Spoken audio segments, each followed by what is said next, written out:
ভূতের রাজ্য। রাত তখন প্রায় 12টা। শহরের ব্যস্ততা থেমে গেছে, চারপাশ নিস্তব্ধ।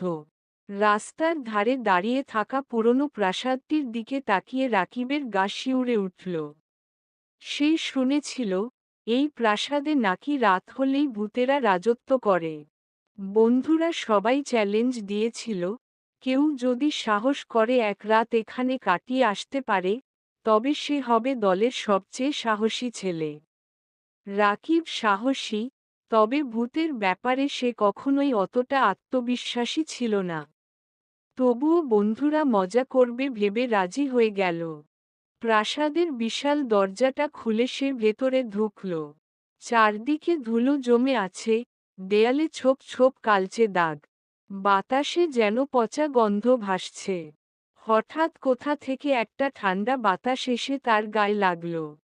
হঠাৎ করেই একটা শীতল কণ্ঠস্বর ভেসে এল, স্বাগতম আমাদের রাজ্যে। রাকিবের শরীরের লোম দাঁড়িয়ে গেল। সে চারদিকে তাকিয়ে কাউকে দেখতে পেল না, কিন্তু অনুভব করল কেউ যেন তাকে দেখছে। হঠাৎ মোমবাতির আলোয় একটা ছায়ামূর্তি স্পষ্ট হল। সে দেখতে পেল একদল ধোঁয়াশাচ্ছন্ন অবয়ব দাঁড়িয়ে আছে, চোখ দুটি জ্বলজ্বল করছে। কে কে আছো? রাকিব জিজ্ঞাসা করল কাঁপা কাঁপা গলায়। একটা কণ্ঠস্বর শোনা গেল, আমরা এই প্রাসাদের অধিপতি, আমরা ভূত।